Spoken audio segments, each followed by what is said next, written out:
രാവിലെ തന്നെ ഗബ്രിയുടെ കള്ളത്തരം പൊളിച്ചടുക്കിയിരിക്കുകയാണ് അപ്സര. അപ്സരയും ഗബ്രിയും തമ്മിൽ വലിയൊരു വഴക്ക് തന്നെ ഉണ്ടായി. രാവിലെ തന്നെ കിച്ചണിൽ ബ്രേക്ക്ഫാസ്റ്റ് ഉണ്ടാക്കാത്തതുമായി ബന്ധപ്പെട്ടാണ് രാവിലെ വഴക്ക് തുടങ്ങിയത്. അപ്സര പറഞ്ഞ എല്ലാവർക്കും വിശക്കുന്നുണ്ട്, എനിക്കും വിശക്കുന്നുണ്ട്, ഫുഡ് കിട്ടണം എന്നുള്ളൊരു കാര്യമാണ് അപ്സര അവിടെ വന്ന് പറഞ്ഞത്. അതിനിടയിലേക്ക് അവിടെ വന്ന് കയറുകയായിരുന്നു ഗബ്രി പവർ ടീമിലുള്ള ആളാണ്. പവർ ടീമിലുള്ള ആൾക്കാർ എന്തുകൊണ്ട് ഫുഡിന്റെ കാര്യത്തെക്കുറിച്ച് അന്വേഷിച്ചില്ല എന്നൊരു ചോദ്യം അവിടെ ചോദിച്ചു. അത് ചോദിക്കാനുള്ള കാരണമുണ്ട്. ഈ പറയുന്ന ഗബ്രിയുടെ കൂട്ടുകാരി എന്നറിയപ്പെടുന്ന പ്രണയിനി ആയിട്ടുള്ള ജാസ്മിൻ കിച്ചണിൽ കയറിയിട്ടേയില്ല. കിച്ചൺ എന്ന വശത്തേക്ക് വരുന്നില്ല. കാലത്ത് ചായ വെച്ചത് റസ്മിനാണ്.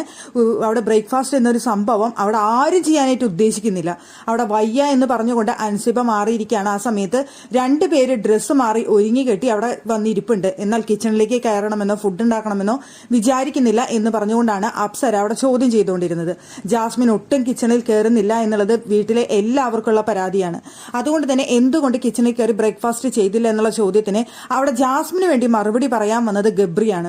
ഗബ്രി വന്നിട്ട് ഇവിടെ എല്ലാവരുടെ അടുത്തും വേഗം വന്നിരിക്കാനായിട്ട് ബിഗ് ബോസ് പറഞ്ഞതുകൊണ്ടല്ല അവർ ഫുഡ് ഉണ്ടാക്കാതിരുന്നത്, അതുകൊണ്ടാണ് അവർ കിച്ചണിൽ കയറാതിരുന്നത് എന്ന് പറഞ്ഞുകൊണ്ട് അവിടെ ജാസ്മിനെ ന്യായീകരിക്കാൻ എത്തിയത് ഗബ്രിയായിരുന്നു.